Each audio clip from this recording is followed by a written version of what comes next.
Muito boa noite, a graça e a paz, amém? Vocês estão me ouvindo bem aí? Graças a Deus, aleluia. É sempre um grande privilégio poder pregar a palavra de Deus aqui nesse púlpito. Eu agradeço a Deus por isso. Estou com meu coração aqui com um temor só, viu, irmão? Que o Senhor tenha misericórdia de nós essa noite. Que o Senhor faça essa obra mesmo de espanto no meio do seu coração. Que a gente saia transformado daqui em nome de Jesus. Você que está em casa, que você saia transformado também desse encontro, irmãos. Que verdadeiramente seja um encontro na sua vida. Aleluia, aleluia, aleluia, aleluia. Glória a Deus. Meu irmão, antes de começar assim a pregar mesmo, queria justificar um pouco assim o porquê a escolha, né, dessa pregação. O título dessa mensagem é Lute pela presença de Deus. Lute pela presença de Deus. E a montagem de uma pregação, de um sermão, ele nasce a partir de um objetivo, né? Nasce a partir de um propósito, ele nasce a partir de um telos, de um propósito específico. E por quê? Porque o Senhor continua ensinando a igreja, porque o Senhor continua encontrando os perdidos, porque o Senhor continua perdoando os pecadores confessos. Portanto, uma mensagem, ela nasce, irmão, sempre pela Bíblia, né? A partir da leitura bíblica, é isso. Mas, geralmente, uma mensagem, ela nasce a partir de uma reflexão, a partir de um acontecimento, a partir de uma conversa. Uma mensagem, ela nasce ali a partir de uma leitura específica, ou até mesmo de alguns sentimentos. E essa mensagem aqui, ela nasceu no meio da dor e da alegria pela presença de Deus. Ela nasceu na dor e na alegria pela presença de Deus. Eu escolhi aqui um texto específico de Paulo aos Timóteos, por isso abra sua Bíblia, lá em 2 Timóteo, no capítulo 4, nós vamos estar refletindo um pouco sobre algo que Paulo escreveu aqui de forma tão específica e tão arrebatadora.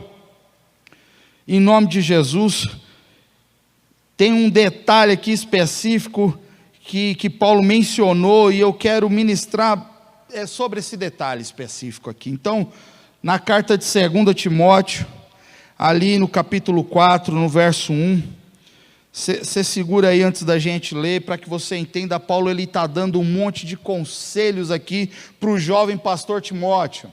Paulo ele era um jovem pastor, e Paulo então aqui está recomendando Timóteo. Paulo estava ali no fim da sua jornada, tanto ministerial como terrena aqui. Paulo estava ali prestes a ser entregue como oferta de libação. Então a alma de Paulo estava tomada, estava derramada a alma de Paulo. E Paulo então escreve, Paulo estava numa prisão aqui. Então Paulo ele escreve essa carta aqui a Timóteo assim, com a sua alma entregue mesmo. E ele fala: olha, Timóteo, meu filho, não se envergonhe do testemunho, não se envergonhe do evangelho. Um outro conselho que Paulo dá a Timóteo é: mantenha o padrão, conserve o modelo da sã doutrina, da sã palavra, guarde o bom tesouro, Timóteo, e também fortifique-se na graça que está em Cristo Jesus.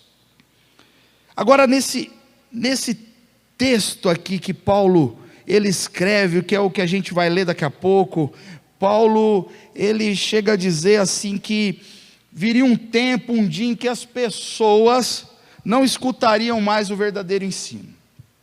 Ou seja, elas chegariam ao ponto até de sentir coceira em seus ouvidos por aquilo que as agradam mais. Para isso, Paulo está dizendo para Timóteo assim que elas vão seguir seus próprios desejos, e elas vão seguindo seus desejos, vão indo atrás de mestres para ensinar exatamente isso que é aquilo que mais agrada a elas. Portanto, Paulo chega a dizer Timóteo assim: Timóteo, elas rejeitarão a verdade. E eu acho que esse tempo chegou. Eu acho que esse tempo já chegou. Já chegou. Mas Paulo fala para Timóteo: você não. Você não. Eles podem, você não. Você vai se manter sóbrio, Timóteo. Você vai pregar todo o tempo, quer seja ocasião oportuna ou não. Portanto, Timóteo, meu filho, esteja preparado. Mas eu disse que Paulo escreveu algo aqui que arrebatou meu coração, e é isso que nós vamos ler agora, 2 Timóteo 4, o verso 1 diz assim: eu lhe digo solenemente, na presença de Deus e de Cristo Jesus, que um dia julgará os vivos e os mortos, quando vier para estabelecer o seu reino. 2 pontos, e então Paulo começa aqui a trazer uma sequência de conselhos que eu parafraseei aqui para a gente ganhar tempo. É na presença de Deus e de Cristo Jesus. Ou seja, é diante de Deus que Paulo está falando isso. Irmãos, eu tenho que confessar um negócio, eu tenho assim me angustiado muito pela falta de percepção do povo, da sociedade, com relação à presença de Deus. Eu tenho me angustiado muito pela falta de temor das pessoas diante da presença de Deus, pela falta de consciência que muitas pessoas têm vivido diante de Deus. Por que eu falo isso, irmãos? Eu recebi uns vídeos essa semana, triste assim, triste. Tem um vídeo, irmãos, que eu não vou nem falar dele assim, mas assim, as pessoas têm gostado de mandar vídeo, não sei porquê, têm gostado. Um desses vídeos que eu recebi, sabe esses vídeos assim de piada, gospel, essas coisas assim, de uns trem assim, que retrata o cotidiano do evangélico e tal. Alguns são engraçados, eu confesso, até dou risada de alguns, porque ele é bem fidedigno assim, em umas coisas, em umas rotinas evangélicas, mas outros são terríveis. Eu recebi um desses que é terrível, e eu fiquei assim angustiado em ver, e não pela pessoa que me mandou, mas pelo conteúdo do vídeo. E eu fiquei assim, eu fiquei angustiado, porque foi um tamanho gigantesco de falta de responsabilidade de quem nós somos e quem Deus é.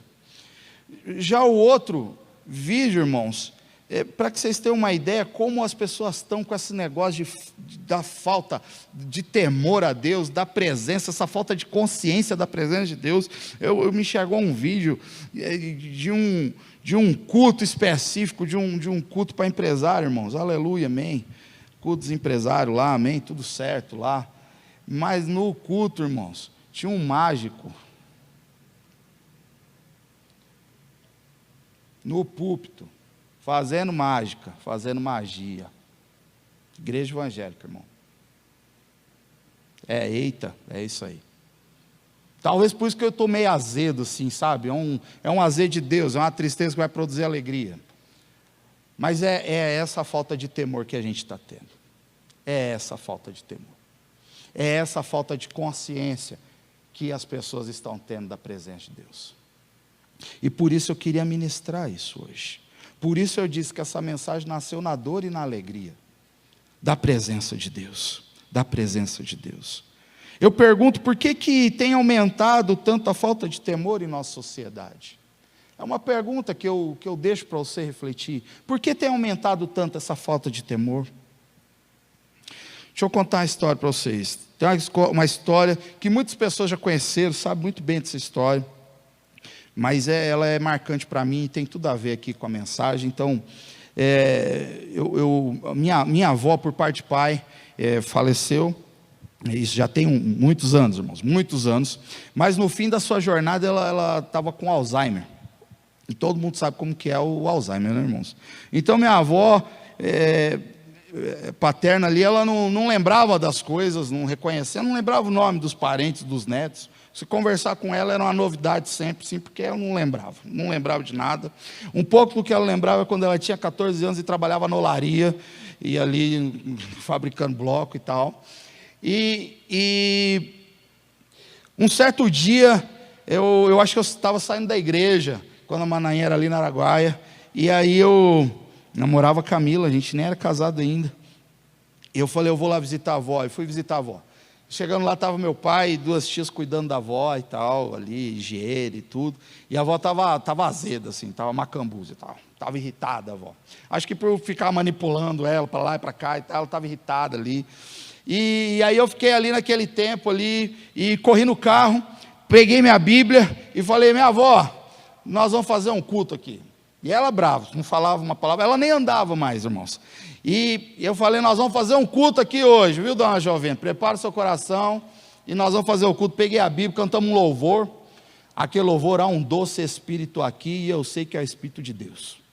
Já podemos todos perceber a presença de Jesus, o Salvador. Foi esse o louvor que nós cantamos, quer dizer, eu cantei e ela lá, caladinha, e eu fui pregar para ela a palavra de Deus, e preguei o último versículo do Evangelho de Mateus ali, que fala assim, que eis que estou convosco todos os dias, até a consumação do século. Quando eu preguei isso para aquela senhora, ela estava assim com um olhar fixo assim, e um olhar vazio, fundo, e quando eu falei, eis que estou convosco todos os dias, ela virou o rosto assim para mim, o olhar daquela mulher ficou cheio de vida, irmãos, ela começou a chorar, ela não tinha muita expressão física, mas ela começou a chorar, irmãos, e eu não lembro muito bem, mas assim, poucos dias depois ela veio a falecer, mas eu tive a certeza da minha avó na glória.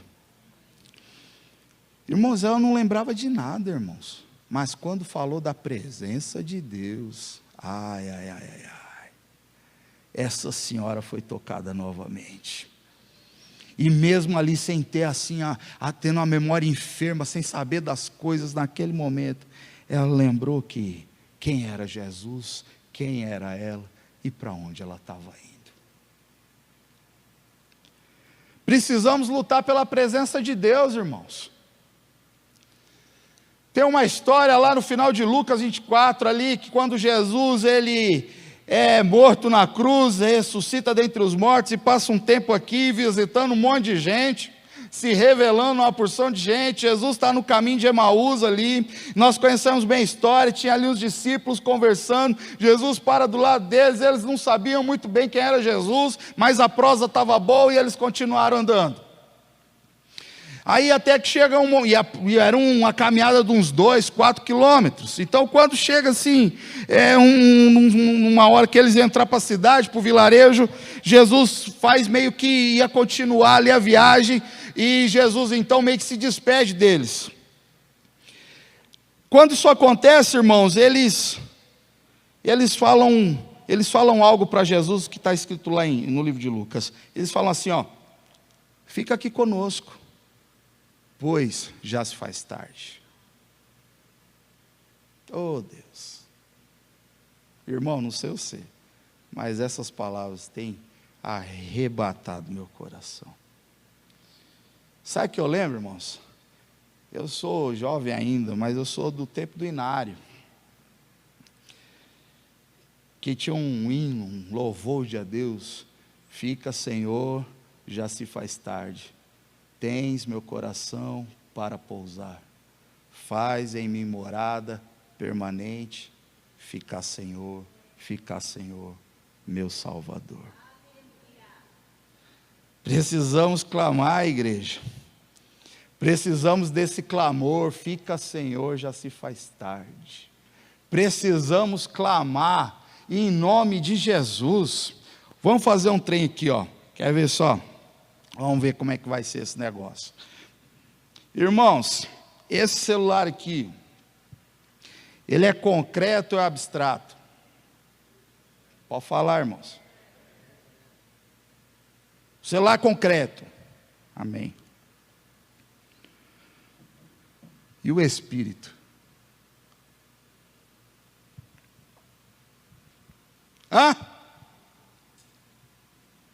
Quanto tempo dura um celular?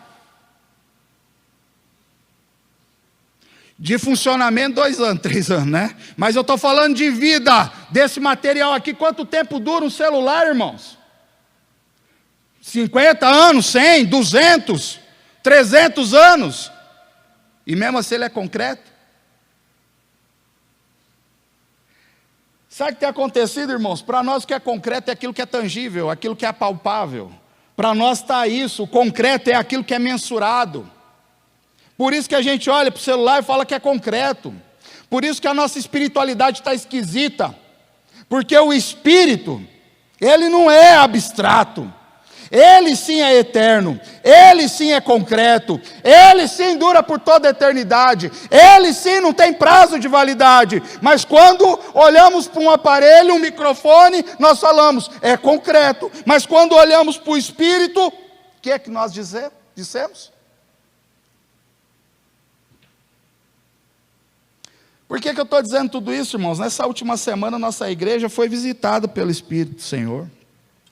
Nós pudemos ver isso, irmãos, na vigília. Quem esteve aqui na vigília pôde ver. Se você tem uma fé desse tamanho, você viu. Se você tem uma fé gigantesca, você viu. Se você é crente antigo, você viu. Se você é crente de agora, você viu. Se você nem crente é, você viu também. Porque a visitação de Deus foi manifesta aqui neste lugar. Nos últimos cultos que nós tivemos aqui, a presença de Deus, ela não era abstrata, ela era concreta. A presença de Deus estava visível, a presença de Deus estava tangível, a presença de Deus estava real neste lugar aqui, irmãos. Era uma presença doce, santa, porém poderosa, que produzia um temor em nós, que muitas vezes nem palavra a gente conseguia dizer, a não ser lágrimas, a não ser choro. Irmãos, grave isso no seu coração. A presença de Deus nutre a igreja. É a presença de Deus que dá sustância para a igreja. A presença de Deus é que dá forma para a igreja, é a presença de Deus que conduz a igreja, é a presença de Deus que transforma o ambiente, é a presença de Deus que transforma as nossas vidas. E eu me pergunto por que é que as pessoas ainda tentam resistir isso. Porque muitas pessoas ainda se mostram indiferentes quanto à presença e à manifestação do Senhor.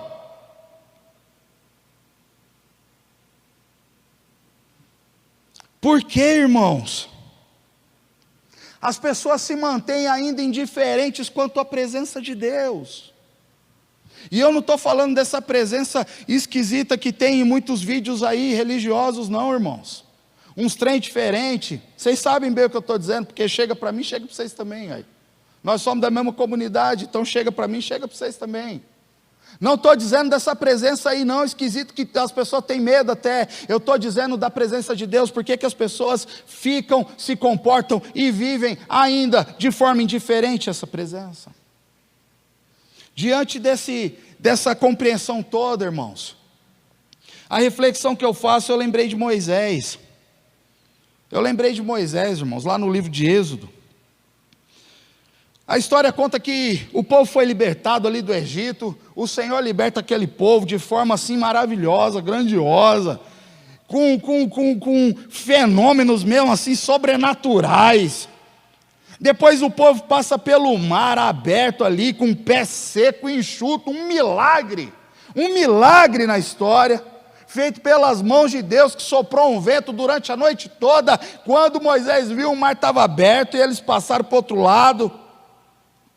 Só que aí chega um momento da história, ali no capítulo 24 ali de Êxodo, o Senhor convida Moisés a subir o monte, e convida também Nadab, Arão, Nadab, Abiú, e os 70 líderes de Israel, para comparecer ali naquele monte, até uma parte, né? Porque a Bíblia narra que houve ali uma oferta de adoração. Moisés faz a aspersão do sangue ali no povo, todo o povo viu ali aquela glória. Mas chega um momento aqui que diz que esses homens, eles comeram e beberam, fizeram uma refeição na presença de Deus, e não morreram, irmãos. A Bíblia narra lá no capítulo 24 de Êxodo, que eles, quando viram Deus, os pés do Senhor eram como um pavimento de pedras preciosas que parecia o céu. Eles estavam diante da presença de Deus. Olha só que coisa linda, irmãos. Aí o Senhor chama Moisés, Moisés sobe, pega Josué, que não está ali o nome, mas ele está ali na história, e ele sobe então o monte, e fala: todo mundo vai obedecer Arão aqui, o que precisar, conte com Arão. E Moisés sobe o monte, a história narra que quem estava embaixo, quando viu Moisés subiu no monte, a nuvem encobriu Moisés ali, irmãos. Quem estava embaixo falou que essa nuvem tinha um aspecto de fogo consumidor. E de repente então, Deus chama Moisés para entrar no meio da nuvem. Moisés entra no meio daquela glória. Moisés entra no meio da presença. Que glória é essa, irmãos? Que presença é essa, irmãos? Isso aqui não é conto, não. Isso aqui é a palavra de Deus, que foi registrada. O próprio hálito de Deus está aqui. A vontade de Deus está aqui, irmãos.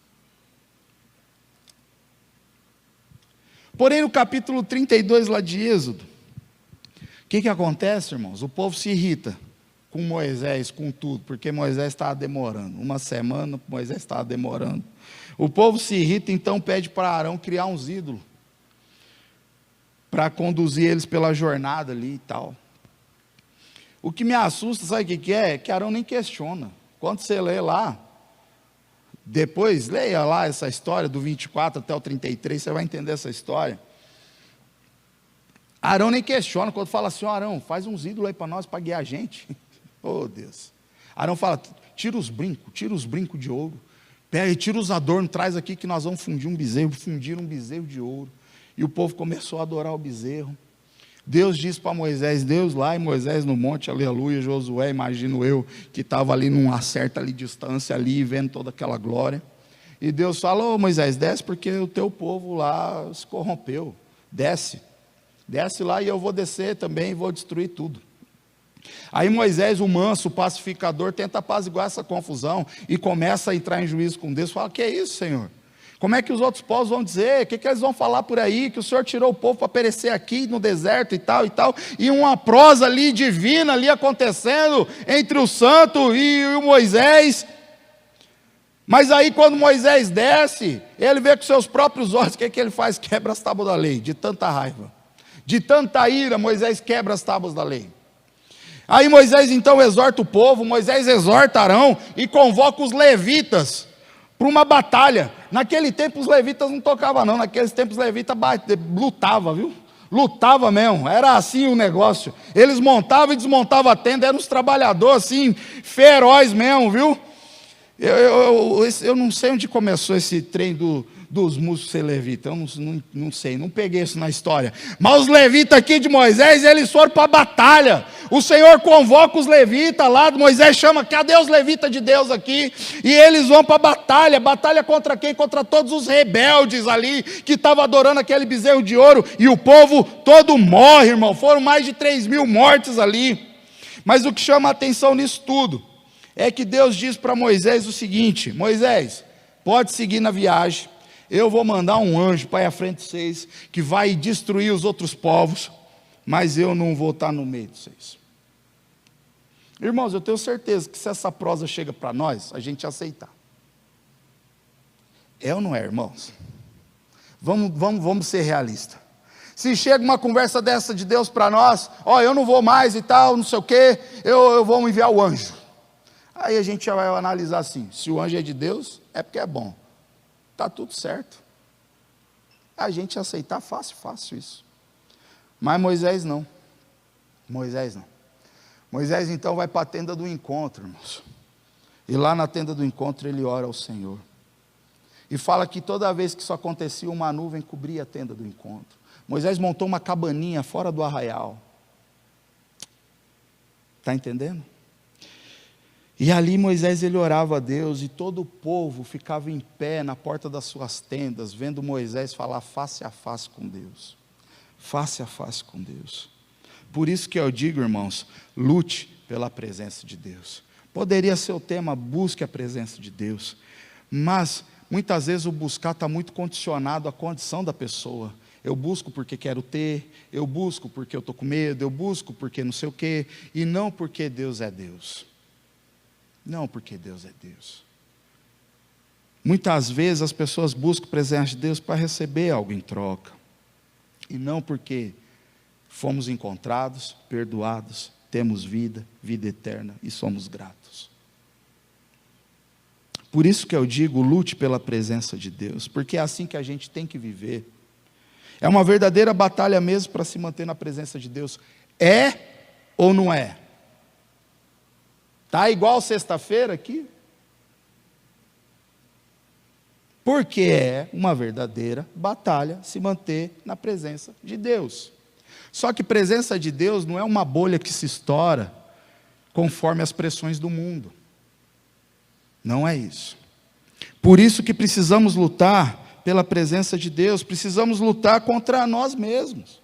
Precisamos lutar contra as ofertas e demandas deste mundo, precisamos lutar contra as seduções que todos os dias nos encontra, nos afronta. E quando eu falo de sedução, só não falo do lado erótico, não. Do lado sexual não, irmãos, eu falo das seduções que estão assim, bem sutis no meio de um contrato, um sim e um não, que era para você dizer e você não diz nada e fica subentendido alguma coisa e passa batido. O tempo todo precisamos lutar contra os desejos, contra os métodos de Satanás, o tempo todo precisamos lutar pela presença de Deus contra o pecado. Sabe qual é o grande problema do pecado, irmãos? É que ele vem disfarçado de bondade. Ele vem disfarçado de bondade. Por isso o tema lute pela presença de Deus. Sim, busque a presença de Deus. Sim, se esforce pela presença de Deus. Eu acredito que chegou a hora, irmãos, de cristãos verdadeiros começarem, ou melhor, voltarem a montar as suas tendas do encontro. Está entendendo? Chegou a hora de cristãos voltarem a montar suas tendas do encontro, assim como Moisés tinha uma tenda do encontro. E aí você pode chamar do que quiser, quarto de guerra, tenda do encontro, eu não sei, irmão. Mas chegou a hora do povo de Deus conversar face a face com Deus, porque senão vai sucumbir neste mundo cruel, tenebroso, como diz aí na linguagem secular, esse mundo cão. Ou estou errado?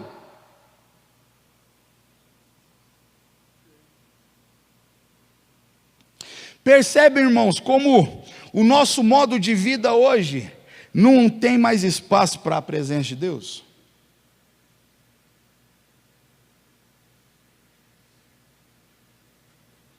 Percebem isso, irmãos?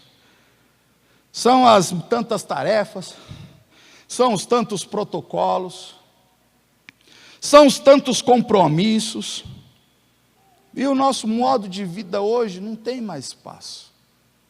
Aí você pode estar dizendo aí, você não sabe, eu falo com Deus o dia inteiro.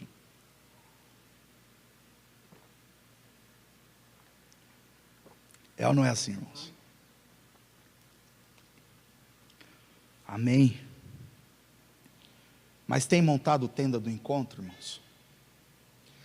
Quando a gente fala assim, olha, entra no quarto, fecha a porta e ora em secreto, que o Pai que está em secreto, como foi que a Érica ministrou aqui, te recompensará.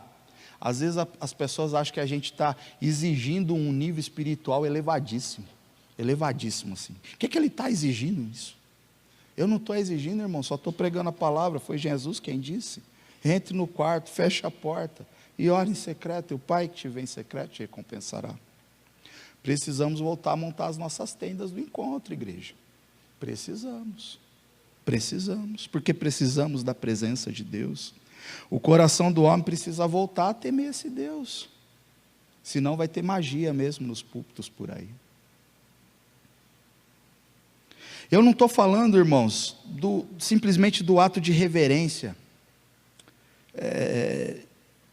de que assim estamos constantemente na presença de Deus. Eu não estou falando assim de estar na presença de Deus de um modo geográfico, porque todo mundo está na presença de Deus de um modo geográfico.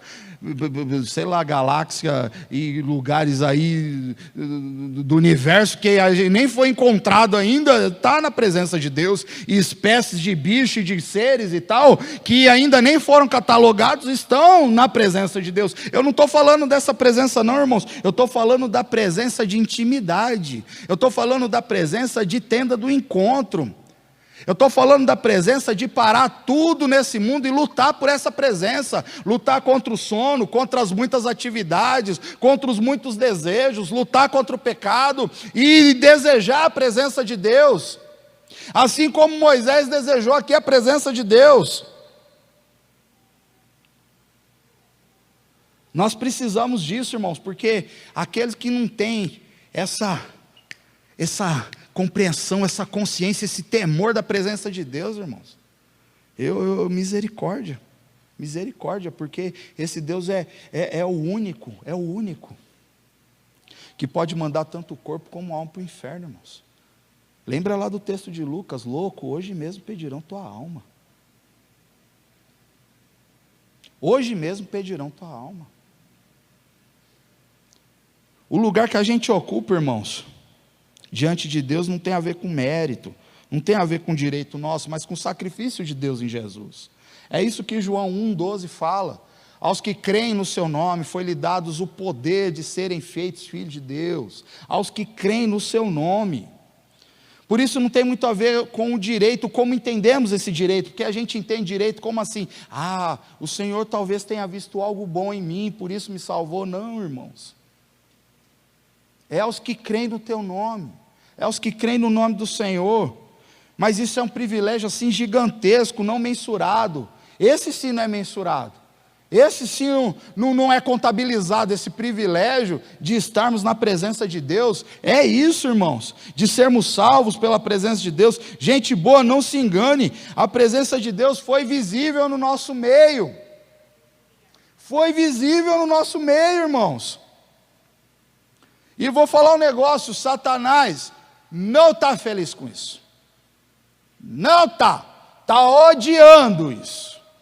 Está odiando manifestação da presença de Deus. E ele vai fazer de tudo para que você não viva nessa presença. Está fazendo aí nessa hora. Está fazendo num monte de lugar, num monte de vida, nesta hora. Talvez neste exato momento, sua cabeça está pensando num monte de coisa, menos ouvindo o que está sendo dito aqui.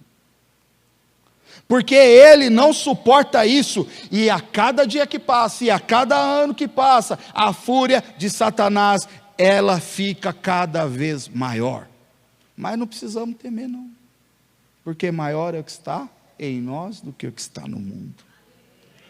Veja uma coisa só, irmão, perceba quando Isaías, ele vem à presença de Deus, lá em Isaías capítulo 6, o que é que acontece quando Isaías vem à presença de Deus, irmãos? O que é que acontece ali? Ele fala, ai de mim,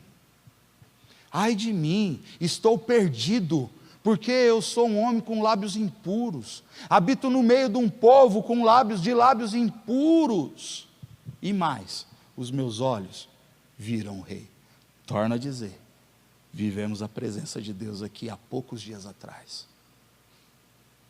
Semelhante modo, irmãos, Pedro, quando faz uma pescaria ali a noite toda, e não pega nada, volta triste, para a beira ali do mar, ali do lago, e Jesus então fala, volta lá e lança a rede. Pedro fala, mas Senhor, passamos a noite toda sem pescar nada, mas sob tua palavra, debaixo da tua palavra eu vou lançar a rede sim. É um negócio lindo isso, porque Pedro era um homem do mar, ele sabia os ventos, a maré, Pedro sabia disso, irmãos. Pedro era pescador, ele sabia que ali o momento certo era na madrugadinha mesmo, com o silêncio, a tranquilidade. Se não pegou nada, como é que agora ali, na luz do dia, com agito, turbulência e concorrência ali, ele ia pegar? Mas ele é obediente e fala, sob tua palavra eu vou lançar a rede. E é isso que ele faz, e muito grande foi aquela pescaria, irmãos. O que Pedro faz? Igual Isaías. Ele declara, afasta-te de mim, Senhor, pois sou pecador. O que eu quero dizer, irmãos, é que a consciência de quem somos diante da presença de Deus fica clara aos nossos olhos. A consciência de quem somos diante da presença de Deus fica clara ao nosso entendimento, e o nosso clamor tem que ser, tenha misericórdia de mim, pois sou pecador. Por isso Paulo declara aqui que é na presença de Deus e Cristo Jesus que ele exorta Timóteo. Ele mais uma vez não está querendo dizer que é uma presença geográfica, que ele se encontra, mas sim que ele está na presença de Deus, sim que ele está na vontade de Deus, sim que ele está no propósito de Deus. Ou seja, o que ele está falando para Timóteo aqui é o próprio Deus, porque este homem vivia na presença de Deus. Da mesma forma, Moisés roga Senhor, eu não posso sair daqui sem tua presença. Esse tinha que ser o nosso clamor, irmãos, exaustivamente, não posso sair daqui sem tua presença.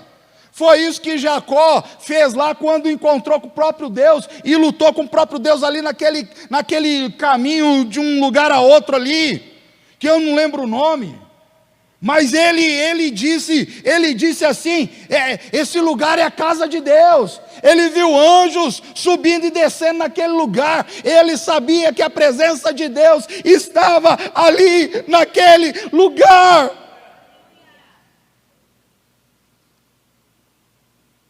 Quando Moisés fala, eu não vou sair daqui sem tua presença, a nuvem volta a cobrir a tenda do encontro. E no verso 14 lá do capítulo 33, depois você acompanha, o Senhor declara a Moisés assim: Moisés, eu o acompanharei pessoalmente e lhe darei descanso. Oh Deus, é nessa presença que Paulo está exortando Timóteo aqui, é nessa presença que somos exortados a permanecer, a viver, a sentir, irmãos. E eu pergunto, por que nos acostumamos tanto em sentir e viver a presença de Deus em momentos extraordinários apenas? Como por exemplo uma campanha, uma vigília, uma subida ao monte. Por que nos acostumamos a viver a presença de Deus em momentos específicos apenas? Por que não sempre?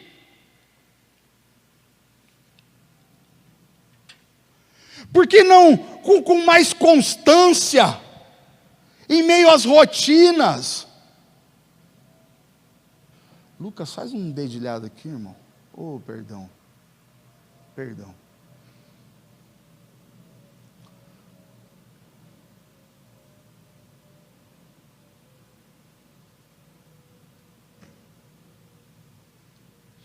No verso 7, irmãos, do capítulo 33 de Êxodo, Moisés, ele costumava, está escrito assim, que Moisés costumava amar a tenda do encontro. O que isso quer dizer, irmãos? Que havia uma rotina nisso. Havia uma rotina. Que isso era normal de acontecer. E o que era normal de acontecer? Era Moisés comparecer à presença de Deus.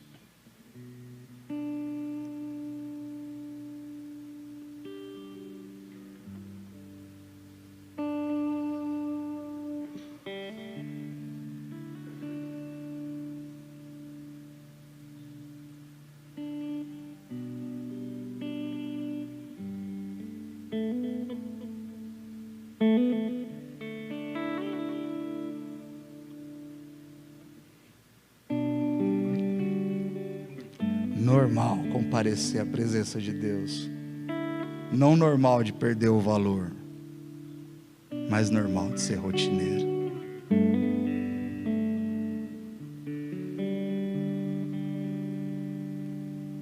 Se não, irmãos, precisamos agendar rapidamente outra vigília.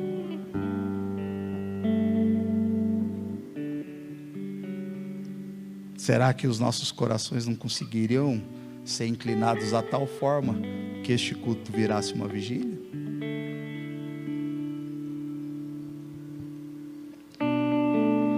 Deus não era a nuvem deles lá, irmãos. Deus não era nem a coluna de fogo lá no deserto, mas a sua presença era manifestada dessa forma. Eram esses elementos que simbolizavam ali a presença de Deus no meio do povo. Aleluia.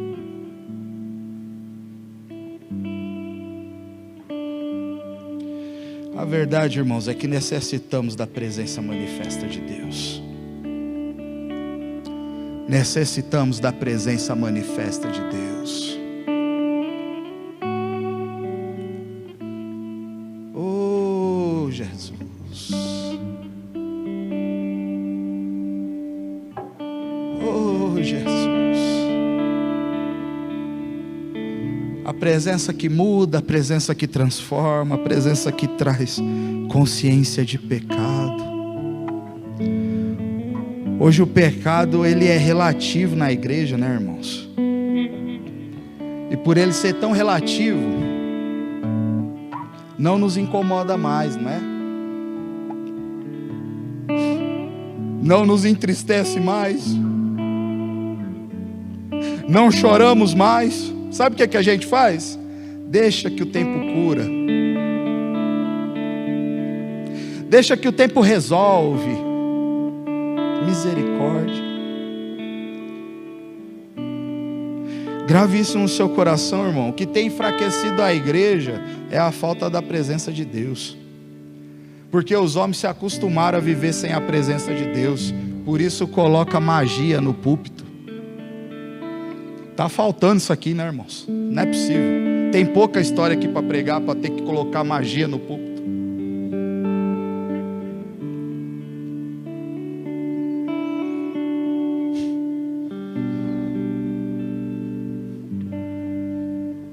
É isso que tem enfraquecido a igreja, falta da presença de Deus.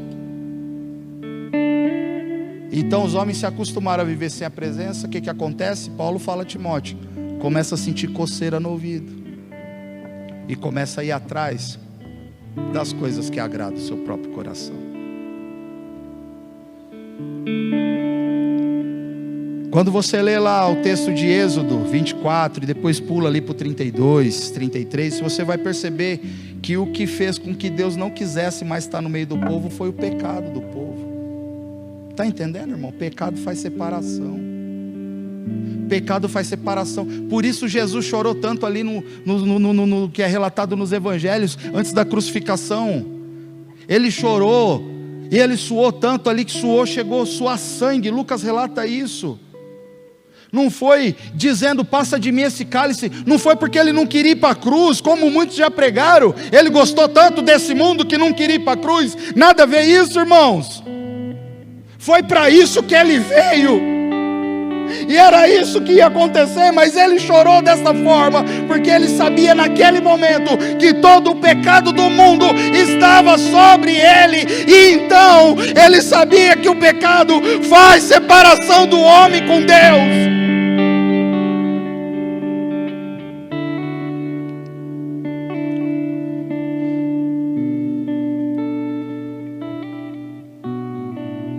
É a presença de Deus, irmãos. É a presença de Deus. Tá tarde hoje, né? Perdão, pastor Edu. Estou empolgado aqui em falar da presença de Deus. Perdão, igreja. Teve um período que a Arca da Aliança, mais uma vez, o povo se corrompe, tudo, perde a guerra, toma a Arca da Aliança. E a Arca da Aliança simbolizava a presença e a aliança ali de Deus. E os povos pagãos então levam aquilo como um troféu. Começa a dar tumor no povo, irmãos. O povo começou a sofrer doenças terríveis. Então eles falavam: tira isso daqui, leva para outro lugar. Botaram lá na casa de Dagon, um ídolo pagão. Quando os sacerdotes da casa de Dagon acordaram de manhã, foram ver, a estátua de Dagon estava caída com a cara no chão. Aí levantaram e ajeitaram o Deus deles. Ajeitaram o Dagon, botaram bonitinho em pé. Na manhã seguinte, estava Dagon com a cara no chão, só que dessa vez sem cabeça e com os braços quebrados. Arranca daqui essa Arca da Aliança. Arranca daqui, manda para outro lugar. Enfim, irmãos, a arca chegou na casa de Aminadab, ficou ali por 20 anos. Davi nem era rei ainda. Depois, quando é constituído rei sobre Judá, sobre Jerusalém, sobre Israel, Davi então resolve pegar a Arca da Aliança. Cheio de emoção, cheio de vontade, pouco conhecimento, Davi bota a arca nos carros de boi, os boi tropeçam. Nós conhecemos a história. Uzá foi segurar a arca e não aguentou por conta da presença de Deus, e ele morreu ali. Davi então fala: calma aí, a gente precisa resolver isso. Deixa a arca na casa de Obed-edom. Passa 3 meses a arca lá. Davi se conserta e volta para buscar a arca. Os homens trazem a arca e Davi dança diante da presença de Deus.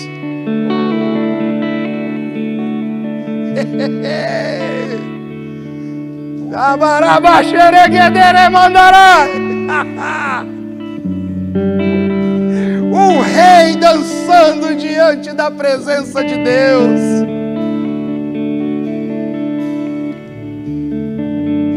Oh, Jesus. Pode fazer um espontâneo aí, irmão. Com força, com força. Curve sua cabeça, irmão. Vou pedir para a igreja baixar a luz só um pouquinho. Que a gente tenha um tempo de oração aqui.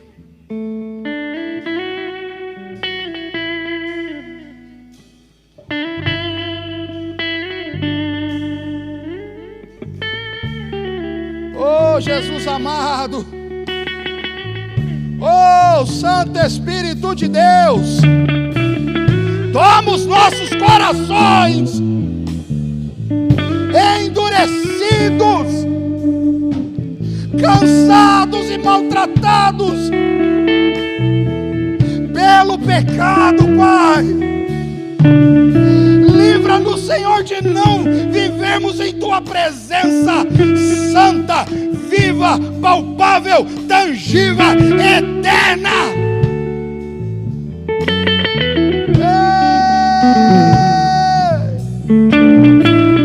Que a gente deixe de se acostumar, Pai, de passarmos tanto tempo longe da Tua presença.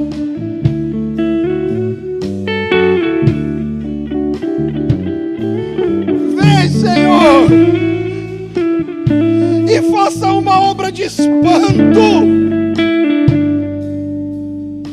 Nós não tememos, Senhor, os poderes do inimigo, porque maior é o que está em nós do que o que está no mundo. A Tua palavra diz que no fim dos tempos, lá em Apocalipse, com um único sopro o Senhor vai destruir Satanás e os poderes do mal.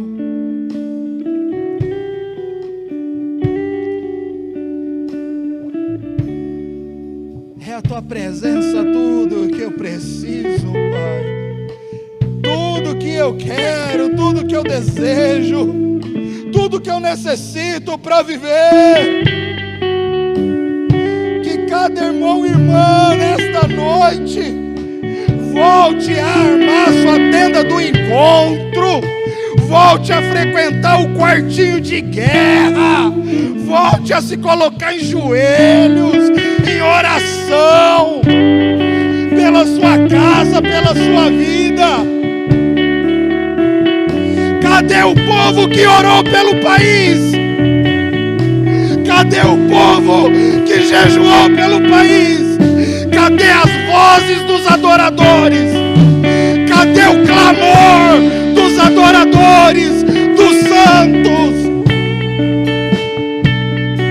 Nosso país tem vivido um pecado estrutural. Não se engane, é a fúria do inimigo, mas maior é o que está em nós do que o que está no mundo. Lute pela presença de Deus.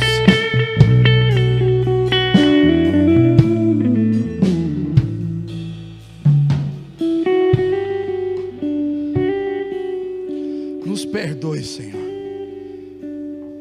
Nos perdoe, Senhor, os ídolos que levantamos nos nossos corações. Nos perdoe, Pai, uma rotina de vida sem o Senhor. Nos perdoe, Pai, a falta de palavras de adoração ao Teu santo nome.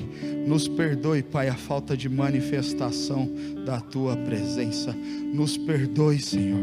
Perdoe, Senhor, o Teu povo, a Tua igreja. Tenha misericórdia, Senhor, de nós. Encontre-nos, Senhor, no caminho, Pai.